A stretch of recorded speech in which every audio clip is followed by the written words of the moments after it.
ହଜାଇଲେ Trump, ଦେଲେ 50% ସୂକ୍ଷ୍ମ ଲଗାଇବାର ଧମକ। ଆମେରିକା ରାଷ୍ଟ୍ରପତି ଡୋନାଲ୍ଡ ଟ୍ରମ୍ପ ପୁଣି ଥରେ କାନାଡା ବିରୁଦ୍ଧରେ କଠୋର ଆଭିମୁଖ୍ୟ ଗ୍ରହଣ କରିଛନ୍ତି। ବିମାନ ଚଳାଚଳ କ୍ଷେତ୍ରରେ ଏକ ପ୍ରମୁଖ ପଦକ୍ଷେପ ଘୋଷଣା କରିଛନ୍ତି। ଏକ ସୋସିଆଲ ମିଡିଆରେ ପୋଷ୍ଟରେ ଟ୍ରମ୍ପ କାନାଡା ଉପରେ ଆମେରିକା ବିମାନ ନିର୍ମାତା ଗଲଫର୍ଙ୍କ ପକ୍ଷପାତିତ୍ୱ କରୁଥିବା ଅଭିଯୋଗ କରିଛନ୍ତି, ଯାହା ଦୁଇ ଦେଶ ମଧ୍ୟରେ ଆହୁରି ବାଣିଜ୍ୟ ଉତ୍ତେଜନା ସୃଷ୍ଟି କରିବାରେ ଆଶଙ୍କା ସୃଷ୍ଟି ହୋଇଛି। ନମ୍ବର 2, ଭାରତୀୟ ମୁଦ୍ରା ଡଲାର ଖସୁଛି। ଜାନୁଆରୀ 2026 ଆଡ଼କୁ ଆମେରିକୀୟ ଡଲାର, ୟୁଏସଡି ଓ ଭାରତୀୟ ମୁଦ୍ରା ଆଇଏନ୍ଆରର ଉନ୍ନତି ଭିନ୍ନ ଭାବରେ ହ୍ରାସ ପାଇବାରେ ଲାଗିଛି।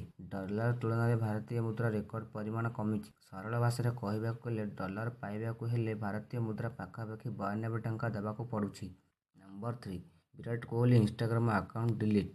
274 ନିୟୁତ ଫଲୋଅର୍ସଙ୍କ ହୃଦୟ ଭାଙ୍ଗିଲେ କ୍ରିକେଟ ଫ୍ୟାନ୍ସଙ୍କ ପାଇଁ ଏକ ଦୁଃଖଦ ଖବର, ତାହା ପୁଣି ବିରାଟ କୋହଲିଙ୍କୁ ନେଇ। ପୂର୍ବରୁ ସେ ଟି-20 ଏବଂ ଟେଷ୍ଟ କ୍ରିକେଟରୁ ଅବସର ନେଇ ତାଙ୍କର ପ୍ରଶଂସକଙ୍କୁ ଏକ ଶକ୍ତ ଝଟକା ଦେଇଥିଲେ।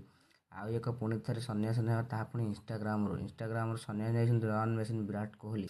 ନମ୍ବର 4, ଭାରତୀୟ କୃଷି କ୍ଷେତ୍ରରେ ସ୍ଥିର ଅଭିବୃଦ୍ଧି 3,577 ଲକ୍ଷ ନିୟୁତ ଟନ୍ ଛୁଇଁଲା। ସ୍ଥିରତା ପ୍ରଦର୍ଶନ କରିଛି ଭାରତୀୟ କୃଷି କ୍ଷେତ୍ର। ସ୍ଥିରତା ଅଭିବୃଦ୍ଧି ହାସଲ କରିଛି। ସହଯୋଗୀ କ୍ଷେତ୍ରରୁ ଆସିଛି ଅଧିକାଂଶ ବିକାଶ।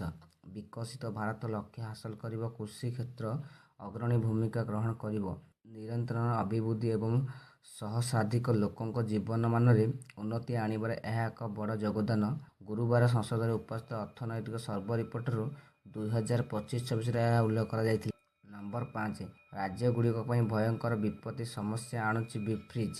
ବିକାଶମୂଳକ ନୀତିର ଏକ ମୁଖ୍ୟ ଅଂଶ ପାଲଟିଛି ବିଭିନ୍ନ ରାଜ୍ୟର ନିଃଶର୍ତ ନଗଦ ଟଙ୍କା ବଣ୍ଟନ। ବିଶେଷତଃ ମହିଳାମାନଙ୍କ ରୋଜଗାର ସହାୟତା ଲାଗି ଏହା ଅର୍ଥ ବଣ୍ଟନ କରାଯାଉଛି। ତେବେ ଏହା ଜଟିଳ ବିପର୍ଯ୍ୟୟ ସମସ୍ୟା ସୃଷ୍ଟି କରୁଥିବା ଅର୍ଥନୈତିକ ସର୍ଭେରେ କୁହାଯାଇଛି। ଏପରି ଯୋଜନା ସ୍ୱଳ୍ପ ସମୟ ଲାଗି ଲାଭକାରୀ କିନ୍ତୁ ଲଗାତାର ମାଗଣା ବଣ୍ଟନ ଜାରି ରଖିବ ଏବଂ ତାହା ପରିଧି ବଢ଼ାଇବାକୁ ରାଜ୍ୟଗୁଡ଼ିକର ଆର୍ଥିକ ସ୍ଥିରତାକୁ ଦୁର୍ବଳ କରିପାରେ। ନମ୍ବର 6, ଅର୍ଥନୈତିକ ସର୍ଭେ ପରେ କିପରି ରହିବ ରାଜ୍ୟର ବଜେଟ୍। ଅର୍ଥମନ୍ତ୍ରୀ ନିର୍ମଳା ସୀତାରମଣ ଫେବୃଆରୀ 1, 2026ରେ ଉପସ୍ଥାପନ ହେବାକୁ ଥିବା କେନ୍ଦ୍ରୀୟ ବଜେଟ୍ ପୂର୍ବରୁ ସଂସଦରେ ଦେଶର ଅର୍ଥନୈତିକ ସର୍ଭେ ଉପସ୍ଥାପନ କରିଥିଲେ। ଏହି ସର୍ଭେ ଅନୁଯାୟୀ 2026-27 ଆର୍ଥିକ ବର୍ଷରେ ଦେଶର ଜିଡିପି ଅଭିବୃଦ୍ଧି ହାର 6.8ରୁ 7.2% ମଧ୍ୟରେ ରହିବ ବୋଲି ଆକଳନ କରାଯାଇଥିଲା। ହେଲେ ଏହା ଚଳିତ ଆର୍ଥିକ ବର୍ଷ ଆକଳନ କରାଯାଇଥିବା 7.4% ଅପେକ୍ଷା ସାମାନ୍ୟ କମ୍। ନମ୍ବର 7, ଦେଶରେ ସବୁଠାରୁ ଭଲ ପ୍ରଧାନମନ୍ତ୍ରୀ କିଏ, ମୋଦି ନା ଇନ୍ଦିରା? ଜନତା ପ୍ରାୟତଃ ବର୍ତ୍ତମାନ ପ୍ରଧାନମନ୍ତ୍ରୀ ନରେନ୍ଦ୍ର ମୋଦି ଏବଂ ପୂର୍ବତନ ପ୍ରଧାନମନ୍ତ୍ରୀ ଇନ୍ଦିରା ଗାନ୍ଧୀଙ୍କ କାର୍ଯ୍ୟକାଳର ତୁଳନା କରନ୍ତି। India today's vote mood of the nations ମଣ୍ଟ ସର୍ଭେ ଏପରି ସର୍ଭେ କରୁଥିଲେ। ସର୍ଭେରେ 50% ଉତ୍ତରଦାତା ନରେନ୍ଦ୍ର ମୋଦିଙ୍କୁ ଦେଶର ସର୍ବୋତ୍ତମ ପ୍ରଧାନମନ୍ତ୍ରୀ ଭାବରେ ନାମିତ କରିଥିଲେ, ଯେତେବେଳେ 12% ପ୍ରତ୍ୟେକ ଇନ୍ଦିରା ଗାନ୍ଧୀ ଏବଂ ଅଟଳ ବିହାରୀ ବାଜପେୟୀଙ୍କୁ ସର୍ବୋତ୍ତମ ପ୍ରଧାନମନ୍ତ୍ରୀ ଭାବେ ନାମିତ କରିଥିଲେ। ନମ୍ବର 8, ରୁଷ ଓ ୟୁକ୍ରେନ ଯୁଦ୍ଧରେ ପଡ଼ିଲା ପୂର୍ଣ୍ଣଚ୍ଛେଦ। ଯୁଦ୍ଧ ବିରତି ଦୀର୍ଘ ଦିନ ହେବ ଚାଲିଥିବା ନରସିଂହରେ ପଡ଼ିଥିଲା ପୂର୍ଣ୍ଣଚ୍ଛେଦ। ବନ୍ଦ ହେଲା ରୁଷ ଓ ୟୁକ୍ରେନ ଯୁଦ୍ଧ। ଏକଥା ଆମେ କହୁନାହୁଁ କିମ୍ବା ରୁଷ ୟୁକ୍ରେନ ପକ୍ଷରୁ ଏପରି କିଛି ସୂଚନା ମିଳିନାହିଁ। ହେଲେ ସବୁବେଳେ ନିଜକୁ ବାହା ଦେଇ ଆସୁଥିବା ଆମେରିକା ରାଷ୍ଟ୍ରପତି ଡୋନାଲ୍ଡ ଟ୍ରମ୍ପ ଏପରି କିଛି ଦାବି କରିଛନ୍ତି। ନମ୍ବର 9, ସାଓମି ଭାରତରେ ଲଞ୍ଚ କଲା ଏକ ଜବରଦସ୍ତ ସ୍ମାର୍ଟଫୋନ୍। ସାଓମି ଲଭର୍ସମାନଙ୍କ ପାଇଁ ଆସିଲା ଖାସ୍ ଖବର। ଲଞ୍ଚ ହେଲା ସାଓମିର ଜବରଦସ୍ତ ସ୍ମାର୍ଟଫୋନ୍। ସାଓମି ଭାରତରେ 200 MP କ୍ୟାମେରା ସହିତ ଶସ୍ତା ଫୋନ୍ ଲଞ୍ଚ କରିଛି। Xiaomi Redmi Note 15 Pro series launch କରିଛି, ଯେଉଁଥିରେ ଏକ ଫ୍ଲାଶ ଚିପ୍ କ୍ୟାମେରା ଏବଂ ପାୱାରଫୁଲ୍ ବ୍ୟାଟେରୀ ଭଳି ଫିଚର୍ସ ପ୍ରଦାନ କରାଯିବ। ନମ୍ବର 10, ମହଙ୍ଗା ଭତ୍ତା ବଢ଼ାଇଲେ କେନ୍ଦ୍ର ସରକାର, ଉପକୃତ ହେଲେ ଲକ୍ଷ ଲକ୍ଷ କର୍ମଚାରୀ। ବଜେଟ୍ର ଆରମ୍ଭ ଗତକାଲି କେନ୍ଦ୍ର ସରକାର ଏକ ବଡ଼ ଘୋଷଣା କରିଛନ୍ତି, ଯାହା ଲକ୍ଷ ଲକ୍ଷ କେନ୍ଦ୍ର ସରକାରୀ କର୍ମଚାରୀମାନଙ୍କ ପେନ୍ସନଭୋଗୀମାନଙ୍କ ମୁହଁରେ ଏକ ହସ ଫୁଟାଇଛି। ମହଙ୍ଗା ଭତ୍ତା ଡିଏ ପରେ 6% ବୃଦ୍ଧିକୁ ମଞ୍ଜୁରୀ ଦିଆଯାଇଛି। ଏହାପରେ ନିଷ୍ପତ୍ତି ବୃଦ୍ଧି ପାଉଥିବା ମୁଦ୍ରାସ୍ଫୀତି ମଧ୍ୟରେ ଆର୍ଥିକ ଆଶ୍ୱସ୍ତି ପ୍ରଦାନ କରିବ, ଯାହା ଫଳରେ ଦରମା ଏବଂ ପେନ୍ସନ ସିଧାସଳଖ ବୃଦ୍ଧି ଘଟିବ।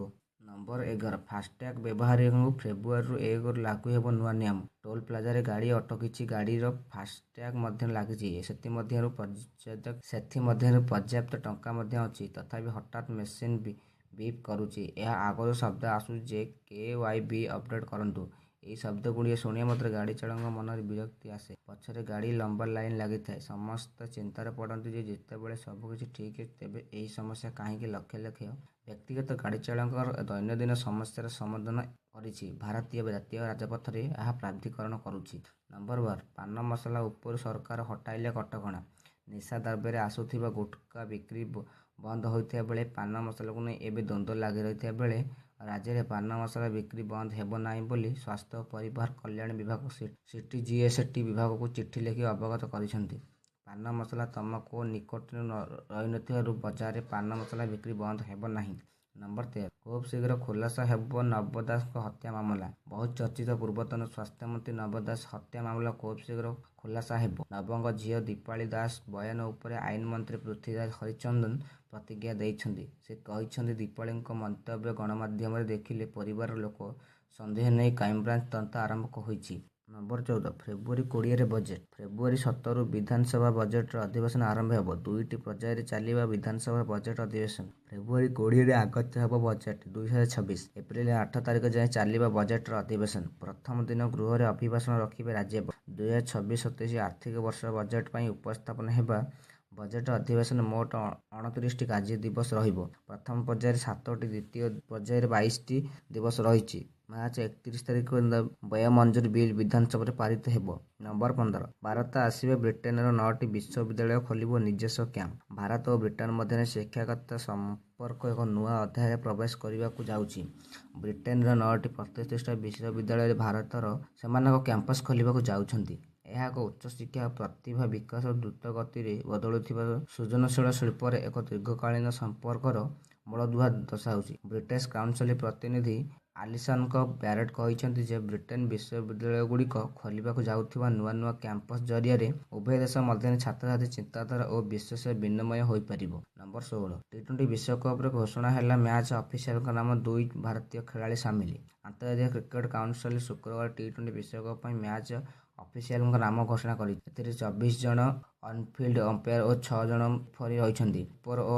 ସୁପର ଓଭର ଓ ନକଆଉଟ୍ ପାଇଁ ଅଫିସିଆଲମାନଙ୍କ ନାମ ଘୋଷଣା କରାଯିବ ବୋଲି ଆଇସିସି ପକ୍ଷରୁ କୁହାଯାଇଛି। 30 ଜଣ ମଧ୍ୟରୁ 2 ଜଣ ଭାରତୀୟ ସ୍ଥାନ ପାଇଛନ୍ତି। ସେମାନେ ହେଲେ ଜାଗବାଲ ଶ୍ରୀନାଥ ଓ ନିତିନ ମୋହନ। ନମ୍ବର 17 କମିବ ବିଧାୟକଙ୍କ ଦରମା। ବଜେଟ୍ ଅଧିବେଶନରେ ଆସିବ ସଂଶୋଧିତ ବିଲ୍। କମିବ ବିଧାୟକଙ୍କ ଦରମା। ଏନେଇ ବିଧାୟକ ଦରମା କମିଟି ଅଧ୍ୟକ୍ଷ ଭାସ୍କର ମଢେଇ ଦେଇଛନ୍ତି ସୂଚନା। ଆସନ୍ତା ବଜେଟ୍ ଅଧିବେଶନରେ ଏନେଇ ଏକ ସଂଶୋଧିତ ବିଲ୍ ଆସିବ। ଦରମା ଆସିବ ନେଇ ମୁଖ୍ୟମନ୍ତ୍ରୀ ପ୍ରସ୍ତାବ ଦିଆଯାଇଥିଲା ବୋଲି ସେ କହିଛନ୍ତି। ଗତ ବର୍ଷ ଡିସେମ୍ବର 9 ତାରିଖରେ ଦରମା ବୃଦ୍ଧି ବିଲ୍ ବିଧାନସଭାରେ ପାସ୍ ହୋଇଥିଲା। ନମ୍ବର 18 ବିଶ୍ୱ ପ୍ରସିଦ୍ଧ ଜୋରନ୍ଦା ମାଘ ମେଳା ପାଇଁ ପୀଠ ଚଳଚଞ୍ଚଳ।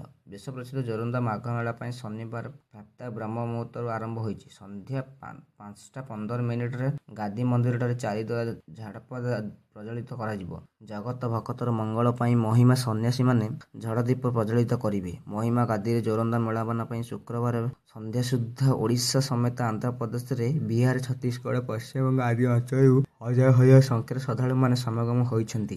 ନମ୍ବର 9 ସୁନା ଦରରେ ଲାଗିବ ବ୍ରେକ୍। ସୁନା ଦରରେ ଲାଗିଛି ବ୍ରେକ୍। ତଳମୁହାଁ ହୋଇଛି ସୁନା ଦର। ଯେତିକି ବଢ଼ିଥିଲା ସେତିକି ହ୍ରାସ ନ ପାଇଥିଲେ ବି ଆଖି ଦୃଶିଆ ହ୍ରାସ ପାଇଛି ବୋଲି କୁହାଯାଇଛି। ଗୁଡ୍ ରିଟେନସନ ରିପୋର୍ଟ ଅନୁସାରେ ଭୁବନେଶ୍ୱରରେ ଗତକାଲି 10 ଗ୍ରାମ 24 କ୍ୟାରେଟ ସୁନାର ଦର ଏକାଥରକେ 11,770 ଟଙ୍କା ବଢ଼ିଥିବା ବେଳେ 8,230 ଟଙ୍କା କମିଛି। ନମ୍ବର 20 ପଞ୍ଚାୟତ ନିର୍ବାଚନ ପାଇଁ ରିଭିଜନ ଆରମ୍ଭ କଲେ ପ୍ରମୁଖ ରାଜନୈତିକ ଦଳ। ଗାଁରେ କାହାର ସଂଗଠନ କେତେ ସୁଦୃଢ଼ ଏବଂ ତୃଣମୂଳ ସ୍ତରରେ ଲୋକଙ୍କୁ କେଉଁ ଦଳ ସହ ଆଗକୁ ବଢ଼ିବେ ଏହା ସଂକେତ ଦେବ ପଞ୍ଚାୟତ ନିର୍ବାଚନ। ତେଣୁ 3 ରାଜନୈତିକ ଦଳ ପଞ୍ଚାୟତ ନିର୍ବାଚନରେ ଦମଦାର ପ୍ରଦର୍ଶନ ପାଇଁ ଏବେଠୁ କଷିଲେଣି ଅଙ୍କ। ତୁହାକୁ ତୁହା ବୈଠକ ଆଲୋଚନା ପରେ ଭିତରେ ପଞ୍ଚାୟତ ଦଖଲ ପାଇଁ ଚାଲିଛି ପ୍ରସ୍ତୁତି।